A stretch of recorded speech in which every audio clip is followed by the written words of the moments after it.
Why would I eat the frog? What did he do to me? You gotta eat your frog every day. Yeah, well, maybe the worst thing for me in the day is eating the frog. But for the frog, I think the worst thing is getting eaten. So maybe he should eat his frog in the morning and get eaten. I think you should just eat that frog. Don't worry about it. Making excuses for the frog is the worst way to be productive. I just don't know that the frog did anything wrong. The frog is just tasty frog. Why would it be tasty? It's a frog. It could be tasty. It could be tasty, but I'm imagining it being alive, and I just don't imagine it being tasty raw. It's like a nice cooked frog. Like it's thrown into some that doesn't sound Louisiana barbecue sort of thing. Like semantically, at least for me, when you say eat a frog, I picture eating a live frog. But if you were to say eat some frog, then I would picture the frog being cooked. I suppose I do see live frogs every time. Yeah, because you don't say, hey, Martin, eat a chicken. Eat that chicken, Martin. I eat some chicken. Well, some days you gotta eat a frog. I don't want to eat a frog. Look at what this did they frog. do to me? Look at this cute little frog. You cannot eat every tadpole and frog in the pond, but you can eat the biggest and ugliest one, and that will be enough, at least for the time being. That quote doesn't even bring it back into anything productive. That just sounds like you're a monster. And with that, welcome to the College of Booking podcast, guys. That's not even motivating.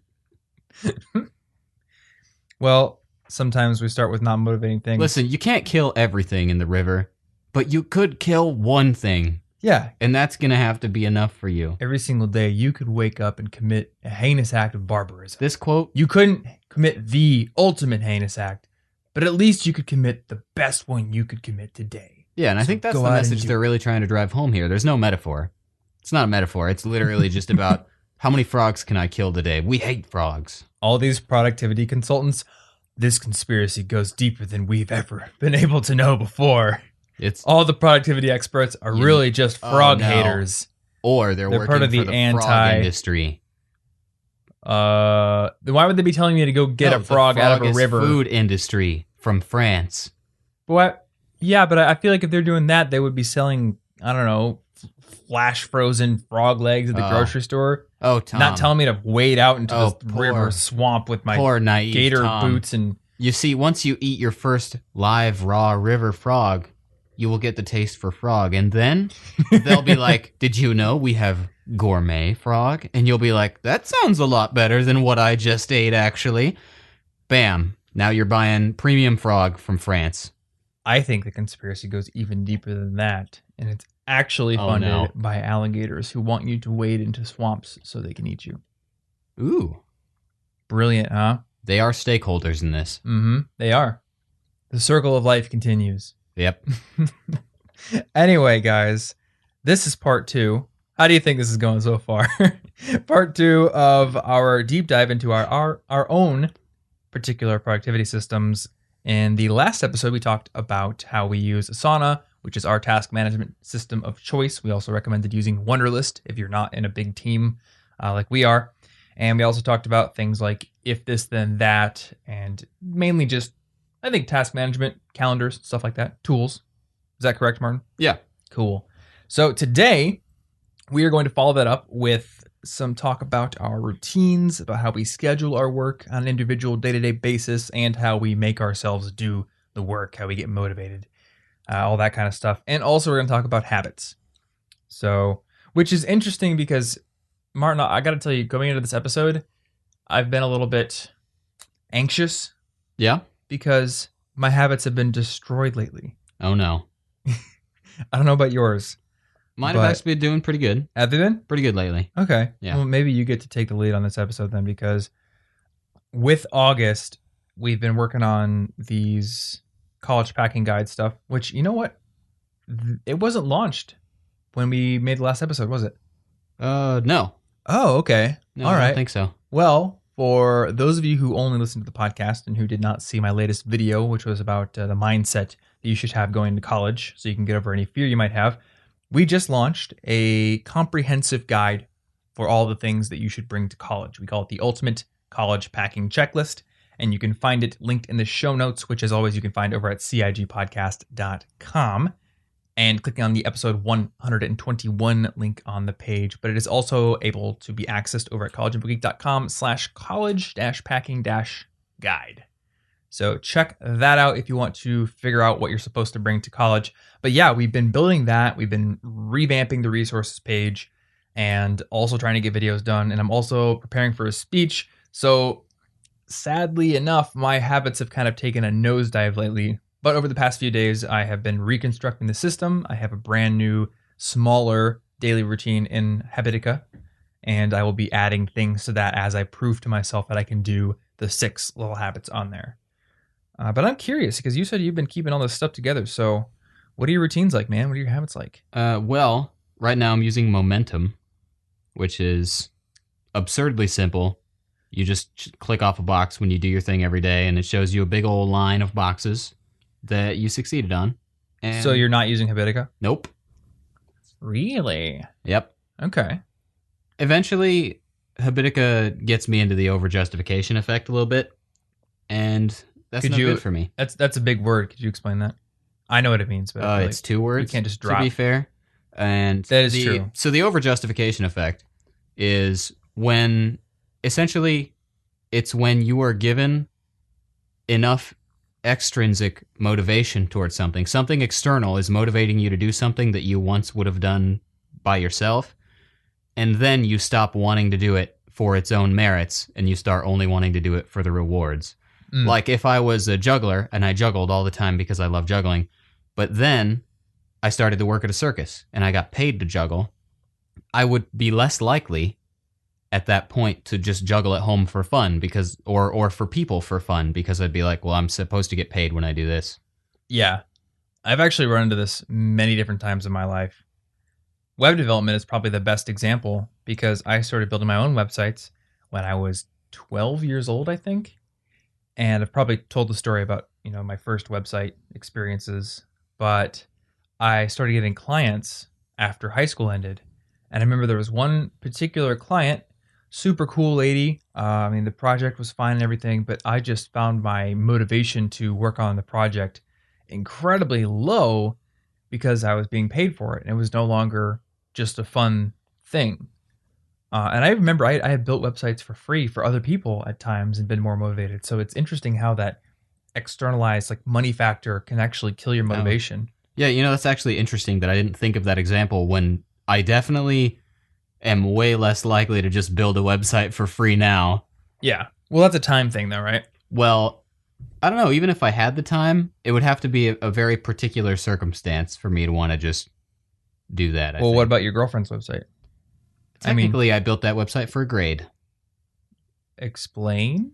Well, I turned the website I built for her into an independent study in my last semester in college, Oh, okay. and I got an A. So you're just as sneaky as I am. It was beautiful.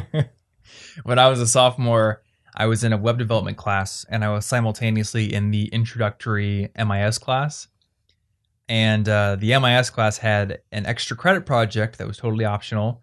But if you wanted to, you could build a website for the teacher and get a ton of extra credit. And in the web development class, the final project was to go out, find a client, and build them a website.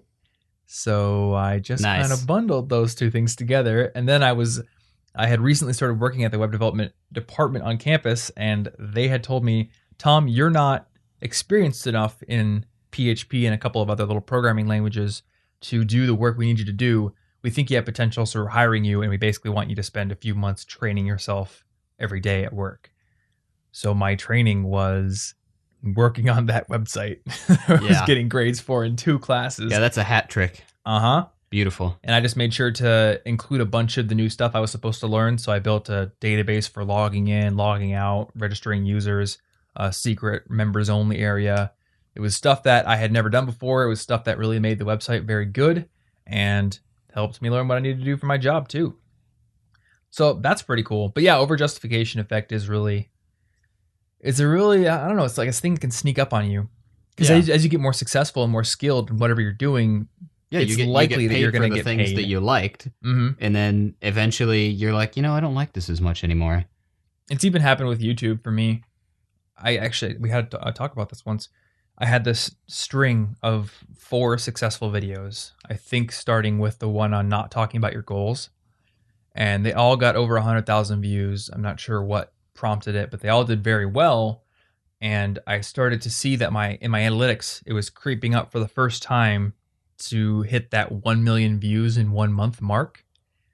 And something kind of switched in my brain where it was like, okay, now I'm working for that. And like right away, motivation was killed. I don't think I released a video for like 3 weeks. I was trying to be overly perfectionist about it. I was telling myself, okay, the next one has to be even better than the last 4, and it has to do, X percent better in terms of views and whatever. And that's frankly the wrong type of goals to be chasing with your videos. I mean, it's a factor, but it's definitely not the main thing. And it just made me not want to work on my videos. I do my best work when I'm actually excited. Yeah. Intrinsically to talk about the subject, or if I really want to put a horse farting rainbows as a transition or something. Yeah, and that is the most beautiful form of art you can make. It is. Yeah. But yeah, I definitely started getting the over-justification effect with Habitica, and it's happened a few times. And is it because there's just so much gear and you do things collectibles? You do things in Habitica for points and for gold and for leveling and for things. I think kind of the point of Habitica, in a way, is to get people who don't have enough intrinsic motivation to finish what they want to do it via some extrinsic motivation. And for me, I was like, I'm going to do this because there's a new tree pet, and I want the new tree pet because that's cool. But then once I got it, I was like, well, I guess I'm finished. I don't know. I still love Habitica so much. And it might be because I'm so invested in it now. Well, it's a great system. I think Habitica is great. It's just I was using it for the game stuff.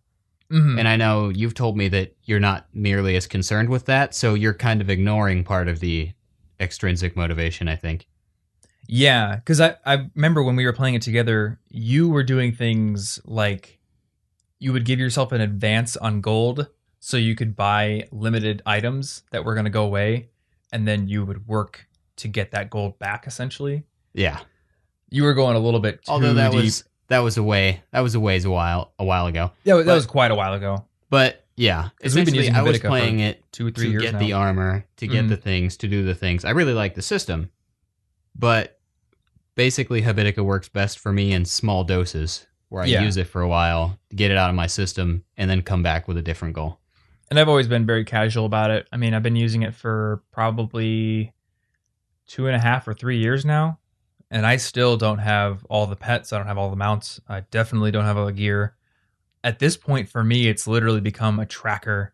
And I like using it because as much as I like to switch to new tools and try new things out, and I think Momentum is a pretty cool app, I have kind of built a community on Habitica. And it's just, I don't know, I'm very invested in it now. Yeah. I've got my contributor armor and all that kind of stuff. So that's pretty cool. And also one other cool thing is that the College Info Geek Guild, which started out ever so small back in the day, now has almost 7,000 members in it. That's which is big. Nuts. It is in the top 10 guilds on Habitica. I think it's number 9 right now. So, I mean, if you're listening to this and you want to join our guild and start to track some habits, it is collegeofgeek.com/guild. That'll redirect you over to the guild page and you can join. I'm not super active in making challenges anymore, but it at least is there as a way for people to connect and form parties wherein you can actually do challenges together. So that's pretty cool. Yeah, and for all my talk of over-justification effect, Habitica worked really greatly for me every time I tried it. I would say that Habitica changed my life, like in a pretty big way. The combination of Habitica and reading The Power of Habit, because I did both of those things. I think it was in the summer of 2014. So maybe I've only been using Habitica for 2 years. But I read Power of Habit, I started using Habitica, and I also discovered Beeminder. I think I also read The Motivation Hacker by Nick Winter around the same time, where he talked about the success spiral concept, where you start small, you prove to yourself you can do something on a regular basis, and then you start to add new things in. And it was just this right time in my life, because for the past probably entire year, I graduated from college. I had built College of a Geek to the point where it was providing me a pretty decent income. And you know what happened? It was like a year of very casual work and lots of Magic the Gathering. Yeah. Good year, though. I mean, Good year. it was a fun year. Not a productive for year. Friends. I wouldn't say that. No, not a productive year at all. You can go look at the analytics. They're pretty much flat for that entire year. You can go look at the archives page on the blog. There's like 5 posts per month. Now, our Magic the Gathering game was pretty strong that year. It was. But I had some pretty crazy combos. You got some pretty crazy green stuff going on. Lots of green stuff. Mm-hmm. But not good for business growth. Yeah, not really. And I must have gotten to the point where I was fed up with the status quo because I started reading these books on habit building and I really wanted to go pro, as they call it. You know, a lot of people say that a professional is somebody who shows up and does their work every single day, regardless of extrinsic motivation, regardless of feeling inspired, quote unquote. They just get in and do it. And I wanted to become the kind of person who does that. So that's why I read The Power of Habit. And then I started using Habitica and Beeminder.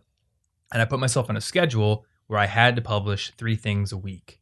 I think it started at 2. It was 1 podcast, 1 blog post. And when I started doing videos in the fall of that year, it was going to be an extra thing. I wasn't putting as much editing into the videos at the time, so 3 things a week. And I also had this crazy morning routine, which was probably 20 items long. It was insane. And I was doing that every single day, and that was very helpful. You can see the analytics go whoop, kind of hockey stick near the end of 2014, beginning of 2015. And that's kind of where we are now, is a product of that. Yeah. So very, very helpful app.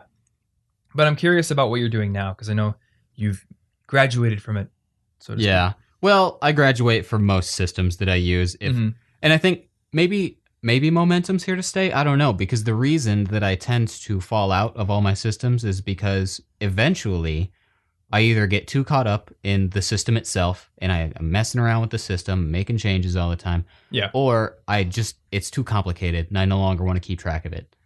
Things like if I track how much water I've drank in a day and I'm like, but I don't want to get on my phone every time I drink a glass of water. I just want to be drinking water. I don't want to have to 100% of the time have this background process checking my system for any possible thing that I can check off or get points for, because I would put so many things into them eventually. Yeah. And it became overwhelming. The reason I am using Momentum right now is, like I said, it's just a grid of squares. And every day you do one habit. One of mine is exercise, for example. I just click the square turns green, and I get to see a big string of green squares. And the idea is simply not to break the chain, because I feel good about the chains. And it's absurdly simple, and because of this, it's kind of hard for me to overcomplicate it as long as I don't add 40 more habits. Right. And I guess I don't feel bad about changing my habit systems, because during the time I use them, they help me. And if it helps me for 3 weeks, that's better than helping me for no weeks. Yeah. The one thing I also like about Momentum is that you can, at least on the iPhone, swipe down. Oh, yeah. And in Notification Center, It's just right you can there. just check off your habits. So you don't It's even have beautiful. to open it. And I've really been getting into the iPhone widgets because opening apps takes time. Yeah. You know, I gotta wait 30 seconds to catch a Pokemon. If the app isn't open, Yeah. that's too much. But especially for just checking off a habit, you know, that could get a little bit tedious. I do have a theory, though. My theory is that you and me will never be done graduating from old systems and finding new systems. Well, that seems likely. So here's the details behind that theory. I think at any point in your life, well, let me start with the systems themselves. There's always this pull between too much detail and too much management of the system, and on the other side, not enough strictness. Yep. And your goals constantly shift.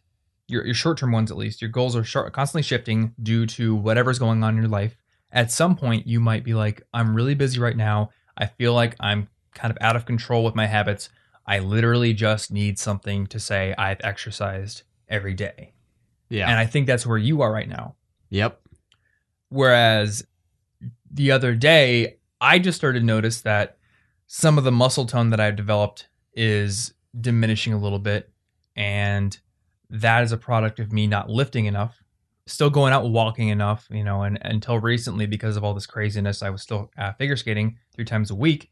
That's all good, but I hadn't been to the gym for a while. So my brain goes, Tom, it's not just the exercise that you need to keep track of. It is, you need to get into the gym and lift heavy weights. So I didn't tell you this yet, but I am now using Fitocracy again.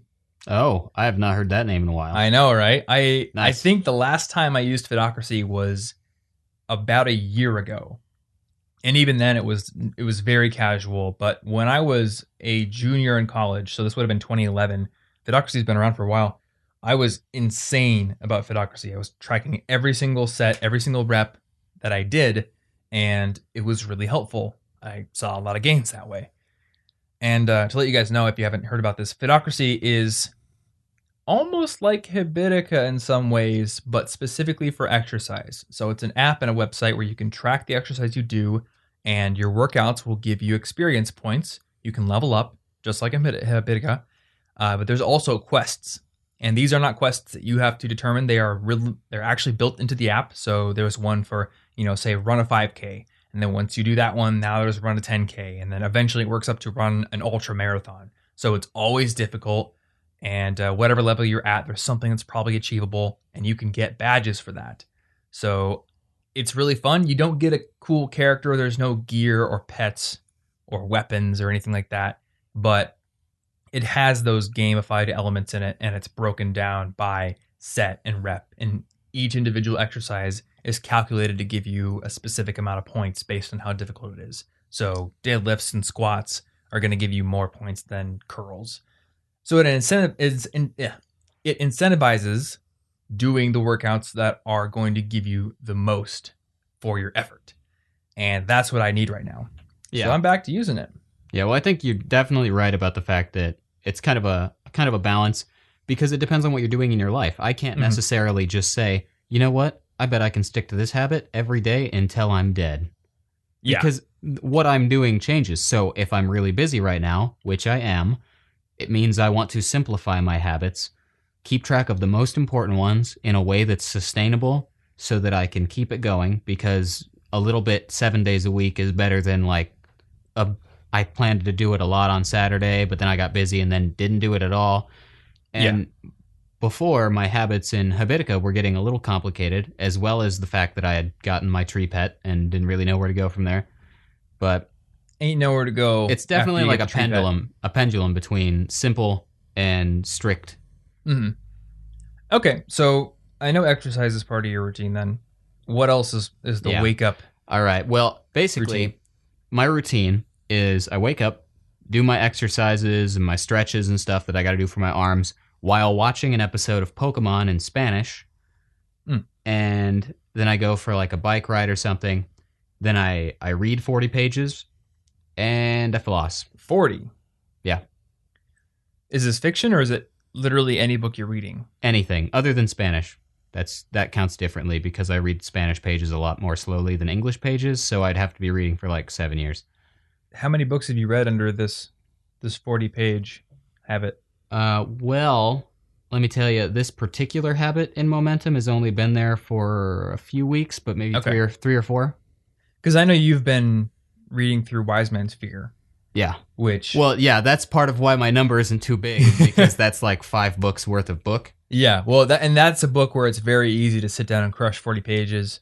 And in my case, when I was reading that book, it was like 300 at a time. Yeah. I just am curious about 20 or 40 because I was doing 25 a day, and with some books that took an hour. Yeah, but you were reading like science-y study books. That is true. I'm primarily reading fiction right now. Okay. So 40 pages of fiction sounds a little bit more doable on a daily basis. And the nonfiction I like to read is more philosophical and less science-y than yours. And you floss in the morning? Well, actually, that one takes place at night. Okay. I was just reading from my list, not thinking about it. Gotcha. But I will have you know that this system, being simple and allowing me to see what have I done for the last few weeks, because Habitica didn't really... Well, it does. It tells you your chain, how long you've been doing it, but it's a little number. And on Momentum, it's a very visible green line. Yeah. So this sounds bad, but I don't care. This is the longest string of daily flossing I've ever had. That's pretty good. And I'm proud. Okay, so I'll talk a little bit about my morning routine. Now, like I told you guys, I had a huge morning routine back in the day when I was really, really gung ho about Habitica, and I had a crazy streak of perfect days. So back then, I was getting up and I was going for a walk every single morning. I would take my vitamins. I would drink, I think, half a liter of water, brush my teeth. I would check my calendar, review the upcoming day. I would do my entire day's list, and then I would cook breakfast, and I had a very specific breakfast. And then after that, I would read. So, like I said, with this whole success spiral concept, if you fall off the wagon, you can't always just hop right back on it because something kicked you off. And maybe that something is still in your life. Maybe it is just a lower overall level of motivation, or maybe it's just having a lot of things to do with school, or in my case, a lot of things to do with work that are just kind of cluttering up your brain. So sometimes to get back to where you were, you got to start smaller again, prove to yourself you can handle those things, and slowly add back until you were where you were previously. And then you can progress from there. So currently, my Habitica has 6 habits. And actually, none of these are for the morning. So I can tell you what I did this morning, and I've been trying to build this into a routine. I got up, I rode my bike to Hy-Vee to get a latte from Starbucks, and it annoys me to no end that it takes at least 25 minutes of biking round trip to get to the nearest Starbucks. But I guess that's a decent reason to go exercise. Yeah. Well, there's your extrinsic motivator. Watch out, you'll stop biking if you can't have coffee. Ooh. Well, which is okay because Starbucks is everywhere, so you can always Starbucks have is coffee. everywhere. So that's not a problem. And when we move, there's going to be a Starbucks, like a mile away Yeah. by the Whole Foods. So, yeah. So there's that. And then I came home today and I made a breakfast, and I made like a really good breakfast this morning. Eggs with salsa and cheese, and then toast and spinach, garlic, and olive oil and salt.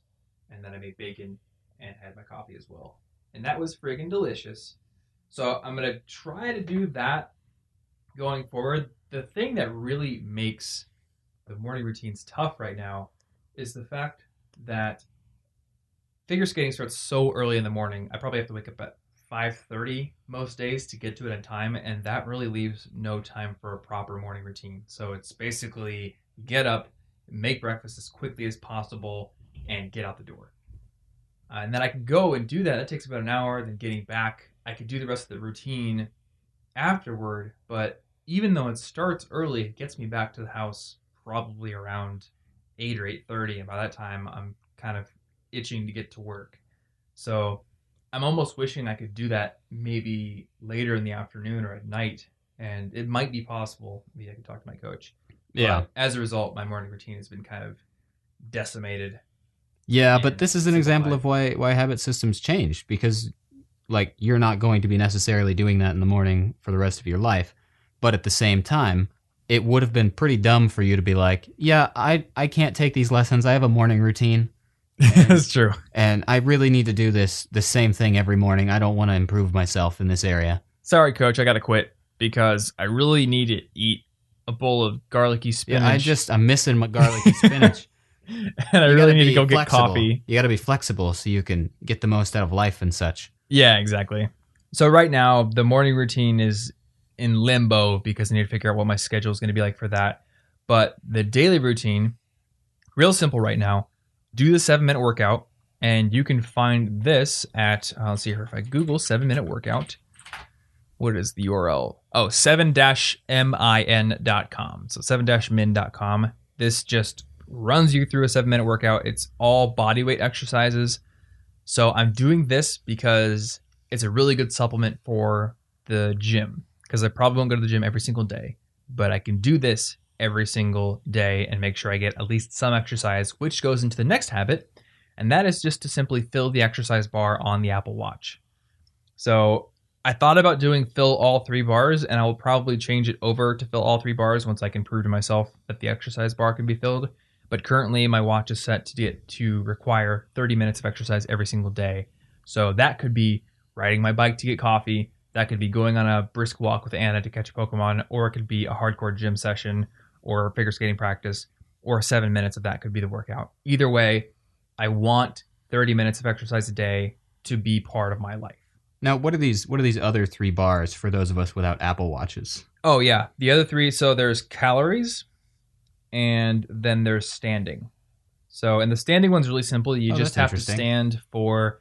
I think this is really easy. I think you have to stand for at least 1 minute per hour, which isn't hard at all. But when you work at a desk, it's just very easy to get caught up in your work and forget to stand up, and then you realize, I've been sitting for 6 hours straight without standing up, and that's going to kill you someday. Yeah. So this is basically a way to make me stand up at least once per hour, which isn't going to be too much of a problem because this is going to be shown in an upcoming setup video. I just got a sit-stand desk, which I can push a button and it will raise up to standing level. And that is awesome because I can now work while standing. Yeah. So cool. But still, when I'm sitting, if I get caught up in editing or something, or if I'm at a coffee shop and I'm writing, it can be hard to remember to stand up. So once that exercise habit is kind of locked in and I know I can do it, I'm going to change it over to all 3 bars. And then the last 4 are part of my night routine. So the night routine right now is plan my next day. And I actually find that planning my day the night before helps because then I'm not stressed in trying to compress my routine so I can sit down and plan out what's going to go on that day. I just take care of it at night. And when I wake up, I can look at my whiteboard and all of my tasks are sitting there waiting for me, ideally in order of how they should be done. And then I have floss as well.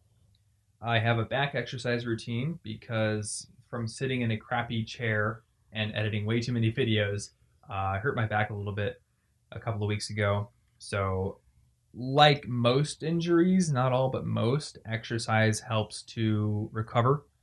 And I have a very specific routine of stretches and exercises that work on my core and also help to stretch out my hip flexors and quads and outer hip muscles, which people who sit a lot, and this may be you, tend to have inflexible hip flexor regions. This is just like a problem of our modern society. So you can alleviate it by exercising a lot and possibly doing yoga, but I'm just tackling it head on by doing a specifically tailored routine. Didn't go to the doctor for this, but I did go read a bunch of physical therapy online, like PhD people talking about the ways you can do it at home. And then after that, there is the clear to neutral habit, which is simply to clean my desk off, set it back to how it should be, kind of reset the position, save all tabs to Evernote or wherever they go in my system. So if there's something I'm interested in, instead of leaving that tab open like I used to do, it gets filed somewhere where it needs to be. And then all tabs are closed. Shut the computer down totally and clean the room. So that way the room can never be an excuse for unproductive behavior. Yeah, messy room, messy mind. Tom. Exactly. Now, each of these are daily habits, right? Just every day? Do you have any days They off? are not every day. So the 7-minute workout right now is weekdays, but I'm planning on changing it over to weekends.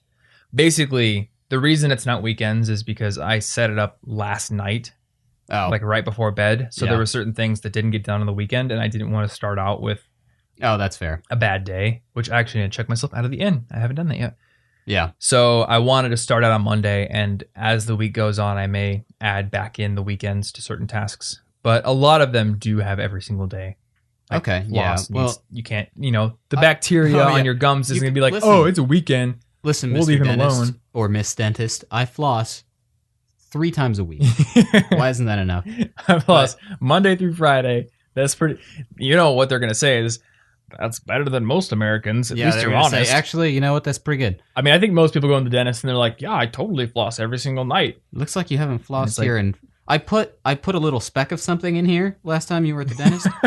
And I knew that if you flossed, you would move it. It's like the old leaving a hair on the dashboard to see if your son takes your car, and then the hair's moved. But this time they put it in your teeth, and they knew that you would floss it out. But if it's not there, or if it is there, you didn't floss. It's like classic crazy person behavior, but also maybe possibly smart person behavior. Yep. Watch out for your neurotic genius dentist. I'm trying to think if I've ever left what do you call that? A hair trigger? Maybe. If I've ever left something like that? I don't know. I think I have. I don't think I ever have because I I generally When trust would my I do friends, that? though. I probably did it when I was a kid, and I was worried that my brother would steal my Nerf guns or something. Oh, I yeah. don't know. Yeah. But anyway, I just wanted to stick a bit on the fact that those are daily. And the only reason I want to point that out is because I just realized, to the clever listener, they may have noticed that before I mentioned a 50-page reading habit in a previous episode. Oh, And I would like to explain that okay. so that there's solid reasoning behind this. I was reading 50 pages every day but Saturday. Mhm. And I had another goal also that wasn't daily, and it was bigger. It was like immerse myself in Spanish 1 hour 3 times a week or something like that. And in both cases, I found that having to keep track of what day it was and schedule especially long things on those days made it more difficult, and making it a smaller amount every day is much easier because I wake up and I don't have to think to myself, do I have to do that today? How am I going to make time for that? I just think, yes, I do that every day. And you build a habit. It's a lot easier to get into kind of an automatic routine when you do it every day, because you're not going to get kind of instinctively into doing something 3 times a week. You're going to have to force it all 3 times. Not to mention, especially with the 3 times a week one, I procrastinated every one of anything like that until it was just the last 3 days of every week. Yeah, and I will add to that I found for the things that are only done a certain amount of days during the week, I find myself bargaining with myself. Like, okay, I really don't want to do it today, but I swear I'll do it tomorrow. Like, Saturday's an off day, but Yeah, look, see, I'll just take a break today and I'll do it tomorrow. flexible. And then Saturday rolls around and you think to yourself, well, now is Saturday and it's supposed to be an off day. Maybe I just won't do it. So I changed it to 40 pages literally every day because it's easy for me to say, yes, I know I have time to do all of these goals because I do them every day. And if I didn't have time yesterday, then I wouldn't have time today. But since I did have time yesterday, I must have time today. Yeah. It's a lot easier. Also, why wasn't I using my freest day, Saturday, to take some of the weight off of my more busy days? Didn't make any sense. Yeah, that does make sense. And I think that is the reason, or one of the reasons why the 3-month reading challenge went so well. Yeah. Was because I did it every single day, no exceptions. Yeah, so there's a reasoning behind that. I'm not trying to like sneak my way down to next week I'll be like, yeah, I'm reading 10 pages a day. It's the best goal I've ever had. Now, there's a reason. And I do remember some people saying when I mentioned my 25 pages per day reading challenge that they were challenging themselves simply to read a book a month. And what would end up happening is they wouldn't read for 3 weeks.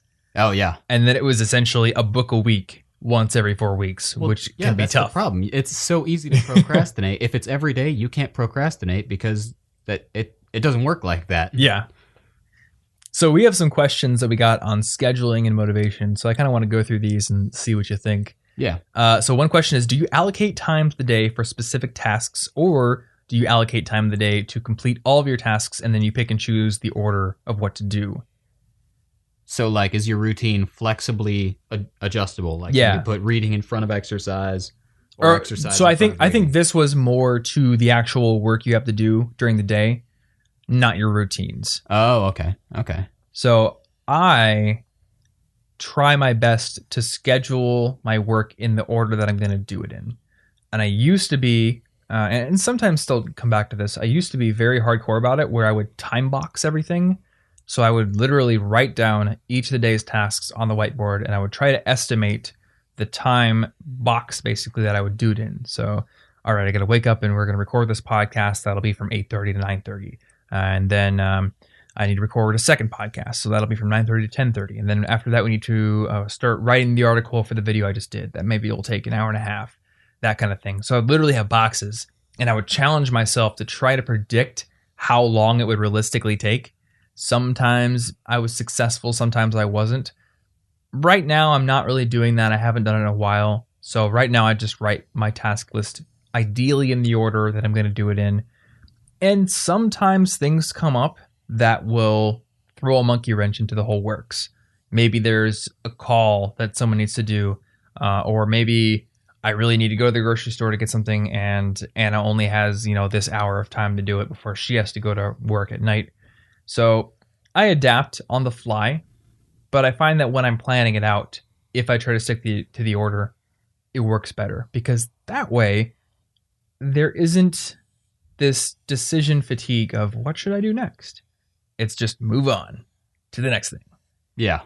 So that's how I do it. Yeah, mine is actually completely the same way. I'm flexible if the day changes, but you're right. If it's not in a specific order, if I'm like, okay, well, I have these 4 things to do today, I'll just pick whatever I feel like doing at the moment. Then at any given moment, I'm not really doing it. I'm just thinking, which one of these should I start first? They're pretty big commitments. I don't know. I don't really want to do that one right now. Could I do that one? No, I don't know. Maybe I'll do the other one. And then I just wasted a half hour figuring out what I was going to work on, and I could have finished one of them. Yeah, exactly. If I have a default order, and feel free to move it around as the day progresses, you can't predict the future perfectly, but a default order I find is really helpful for that reason. I have a question for you that we didn't get submitted. It's just my curiosity. It's a Tom question. Mm-hmm. What do you do between tasks? Do you do anything to sort of reset yourself or to maintain motivation, or do you just steamroll right into the next one? This depends on how related the tasks are. So if it's 2 web development things, or if it's web development and then I need to do something like record a podcast, feels completely different. But if they're both similarly worky feeling and I feel I need a break, I can go for a walk or longboard for like 10 minutes around the neighborhood. Yeah. Getting some fresh air really helps. Well, one thing we do a lot is we go rollerblading between tasks. If it's like podcast recordings or something. Yeah, go out, catch some Pokemon or something. That's actually a pretty good thing, not just for relaxation, but I find that you and I have pretty decently productive discussions on rollerblades. I think exercising makes your brain work a little better. Maybe. Yeah, it's almost like it does that. But that's basically it. I don't do a lot of other things because if I start playing some games or something to take a break, it will shut my brain down for the rest of the day, and I won't do anything else productive. Yeah. Because I'll be lost in the world of Skyrim or something. So going outside is suitably like productive, but it's not immersive in the same way that getting lost in a game is. Yeah. So I mean, that's in line with what Cal Newport said in the Deep Work episode, where you need to take breaks between your tasks, but if it's a break that just engages you mentally in another way, you're taking a break, but you're just probably going to suck yourself into something different. Yeah. So going for a walk or something like that is much better.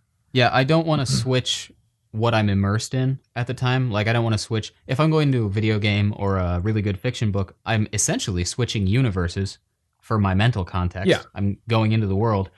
And then I have to go through a whole bunch of effort to get back to the real world when I want to go back to working. But if I just go outside for a walk, I never left this context. So it's a lot easier. Another question we got was, what amount of work time is appropriate for one day? And also, how much of that work should be high or low level activity type work? 24 hours. All day, every day. Yep. What did you think we were going to say, guys? Yep. I don't sleep. To give a serious answer, I think it really varies. For instance, right now is a very crazy time, and we've been working a lot. 10-hour days, 12-hour days. A lot. But there's a good reason for it. There's real projects that demand that time. It's not like we're just artificially forcing ourselves to work on nonsense to fill a certain hour number. Yeah. I think the human body and brain are very adaptable, and they're very able to deal with short-term temporary challenges. But what you really need to think about is, what's your work schedule like on a long-term basis? And that's what I think about a lot, because I know I can't burn the candle at both ends every single day for months on end, or I will burn out. And I don't know what the exact hour number is, and there might not even be an exact hour number. I mean, if you go ask somebody like Gary Vaynerchuk, he will tell you, I hustle from the time I wake up to the time I go to bed. I literally always work. So I think there might be both a personality aspect to it, but also there's a very large part of it is determined by how much you enjoy your work. If you really enjoy what you're doing, then it's not really work at all. I think the thing you should think about more is, how much time do you feel you need to relax and recharge? Because you really do need to take breaks, and you really need to give yourself time away from the pressure. And that's going to be determined by your schedule, your goals, how much you take on, but there needs to be some amount of that, I think. Yeah. So maybe my answer is think first about how much break time you need, not about how much work time you need. And just try to fiddle with that while still achieving your goals. And if you find that you need so much break time that you're not getting enough done, well, maybe you can look into increasing your efficiency before you just say, well, to hell with break times. I'm just going to work from the time I wake up to the time I go to bed. Yeah, because if you do this and you know it's going to overwhelm you, you're basically saying, yes, I know that in 2 weeks I won't be able to do this goal because I will have burnt myself out horribly. So you might as well accept, yes, I need breaks long term for this goal to work out. Yeah, exactly. And the last question in this scheduling, it's a little bullet point I had here, was, is it good to take a nap between two different study sessions or types of work? I don't know what your thoughts on naps are, but for me, naps are the enemy for productivity. They're the enemy. They are the enemy because everyone always says, oh, you can just take a 30-minute nap and then you'll wake up feeling rested and ready to get back to work. Does not work for me. If I lay down and take a nap, I will sleep for at least 2 hours. Even if I set a 20-minute timer, I guarantee you my sleepy brain will get up, turn the timer off, go back, and lay back on the couch. And it will be at least 2 hours until I get up. Yeah, so at least in your case, that's a horrible idea. Yeah, so naps are terrible. I just must get the correct amount of sleep for my body, which is at least 7 hours, and I'm good to go. No naps. I don't know about you, though. Well, I don't really take naps. So Like ever? I don't know. Maybe it'll work. I took naps a lot during like the last year when I was healing more from my arms, because sleeping more obviously helps your body heal. But I don't think I had any particular thoughts on how it affected my productivity at the time. Yeah. This one probably really depends on just your circadian rhythm, your sleep habits, and what happens. Because if you take a nap for 2 hours and you can't think afterward, that's a horrible idea. But maybe some people can take short naps. I don't know. If it doesn't screw up your productivity, then and that's the break you want, then okay. But exercising might work better if it was me. It works wonders for me. If I'm feeling lethargic or sleepy at my desk or really unmotivated, it is a sure sign that I need to go outside and go for a walk or something. Yeah, like counterintuitively, going outside and getting a little exercise tends to wake me up. Mm-hmm. So that's what I would do. But I'm not going to say naps are evil. Yeah, I know people who swear by naps. So I really, truly believe that this is a thing that is individual and you just need to test it. Everything's so individual. The answer to every question is, well, it depends. For every complicated question, there's a simple answer that is beautiful, elegant, and wrong. Yeah.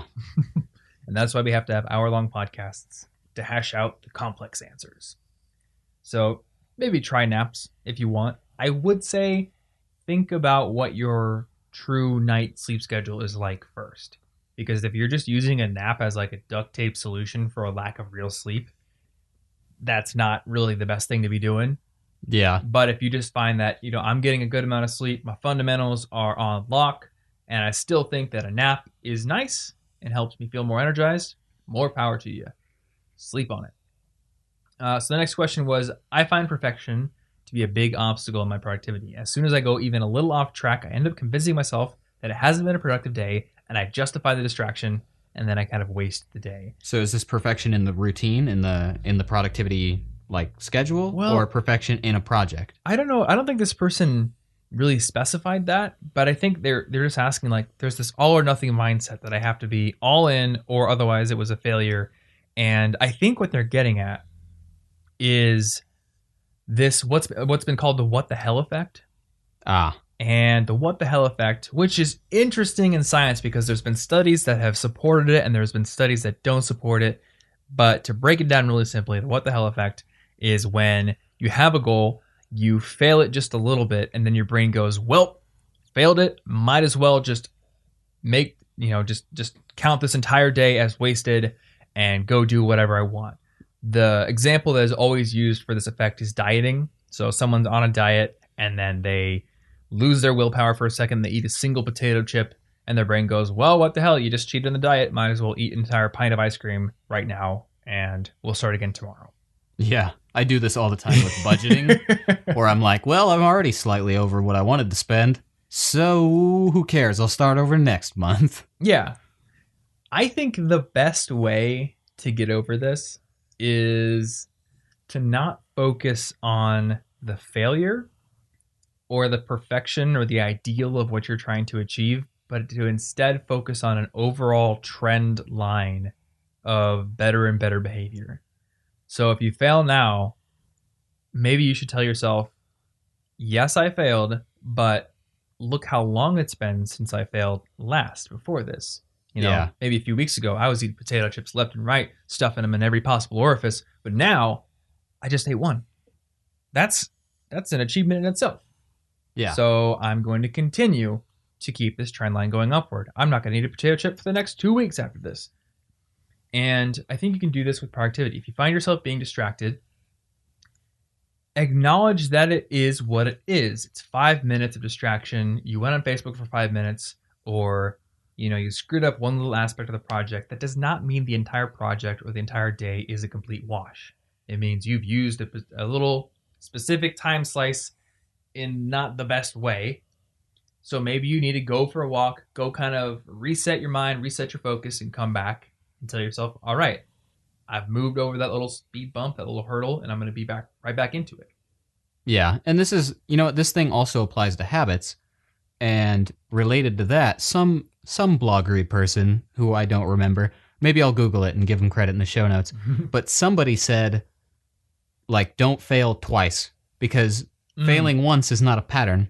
That doesn't mean anything. You can pick yourself up tomorrow, but the second day, if you let yourself fail again, it is super easy to fail the third day now, because you've set a distinct pattern where you've just kind of stopped for a couple days. Yeah, I love that. And that actually leads into this person's follow-up question, which is, what do you do when you've had several off days? How do you get back on track? Yeah, well, I guess don't fail twice. But if you do, like, if you've just been in a quagmire for a week, you got to start over. How do you get back? And I think don't focus on the quagmire. It's not that big of a deal. Everybody messes stuff up temporarily. I've had tons of periods where I'm not productive at all, but over the years, you zoom out, those periods of non-productivity are so small now that they don't matter. Oh, that's a nice little mind trick, to zoom out. Yeah, zoom out. What does your year look like? Mm-hmm. Does it look mostly productive with a few blue specks of non-productive? What does it look like? What I find works really well for me, if I've been in just a period of off days, is what I believe I talked about in episode 87, I want to say. It's called You Need to Do a Reset. And basically what I'll do is I'll acknowledge everything has gone to hell. My systems are out of whack. I have a ton of stuff mounting up. So what I'll do is I'll sit down, I will write it all out on a list and then prioritize it. Basically reset the system back to zero, get myself on track, give myself direction, and then reset my focus. Just mentally reaffirm, okay, I've been in a little string of off days, but I know that I am personally capable of being better than this. I have a ton of things to show for the work I've done. I have a track record. I know that this period of off days does not define me. So putting it behind me, moving forward, I've got a plan. But you have to sit down and make the plan. I think you have to sit down and kind of reset everything. If you just try to mentally leap back into the systems that you've let get out of order and into disarray, you have less of a chance of really getting back on track. Well, part of the problem there especially might be maybe you're expecting yourself to jump back in to 10 habits in a super productive day when you haven't done anything for a week or two. It's going to be a lot better to step in one step at a time, back into the water, one habit, build it up, get your trust back, and then build it back to the complexity it was at before. Yeah, exactly. So one last question that I wanted to end this episode on, and this is something that I have heard a lot from people who now have full-time jobs, but I think this is also something students deal with. And the question is, how do you make time for both the things you need to do for work and also the projects you want to do for fun? Because I find that I'm usually completely drained after I'm done with my official work. So I have very little motivation and time to do my personal projects. That is such a huge question and problem. Yeah. And we have a ton of friends So many friends. who have this problem. Well, I have an answer for this. What's your answer? What do you got? Just freaking do it, man. Just do it. Just do the just work. do it It's with easy. the Shia LaBeouf kind of like hand motions and everything. That is definitely a factor here. Yeah. But I think what you need to do is recognize, yes, you have a limited amount of motivation, you have a limited amount of time, and your official work may not be negotiable. Maybe you have a set amount of it and you can't really do much. Okay, that's cool. Well, then you just define a lower amount of work for your personal project for now until you can start to move the shift the balance of power between how much time you're spending on your official work and how much time you're spending on your personal work. So if I'm super busy with, going back to my student days, if I'm super busy with a project, I might not be able to get a blog post done. Oh well, so sad, it happens, right? Yeah. But I can still define that I've got an extra hour today. I can at least get the outline done. Yeah, you can at least do something. Define Small a small steps. amount of stuff to do. So is that? I don't know. Did I steal your answer? Oh no, I've got my answer. Although my answer is less about literally the action of doing the stuff and more about the motivation, because I've had this feeling a lot because I have so many personal goals I want to have, and I'm very, I don't know, I like extrapolate patterns way too far into the future. So I see, if I'm doing this, it's probably not going to be good in 10 years. I better set a good pattern right now. So my thoughts on this are, let's imagine, because it's easier to say as an example, you're working, you're out of college, you're at a 40-hour job, and you want to work on your goals, but you don't think you have enough time because you have a 40-hour job. Well, my thought during that time period was, the default for my life, the default path is that I'm probably going to always have a 40-hour job. Therefore, if I can't make the time now, I can never make the time, and I am agreeing never to have this goal done for the next 50 years. And that just made me want to rebel against that lack of time, and it motivated me to say I have to start the pattern now, because if I don't start the pattern now with whatever amount of time I can give it, then I might as well say I'm never going to start the pattern. Yeah, that makes sense. Cool. So I think we've explained it pretty well. So I guess that concludes our part 2 of Inside Our Productivity Systems. If you want to check out part 1, it's over at cigpodcast.com, along with the show notes for this episode. And this is episode 121 in particular. So check out the show notes pages for both of these episodes for links to all the things we talked about, blog articles, books that really helped us out, and productivity apps and systems. You can also support the show on iTunes by leaving a rating and review if you want to see the show grow. That is a great way to support the growth of the show. It really helps bump it up the charts and rankings and shows it to more people. So that's all we got, I think. Thanks for listening, and we will see you in the next episode. Till then, stay curious.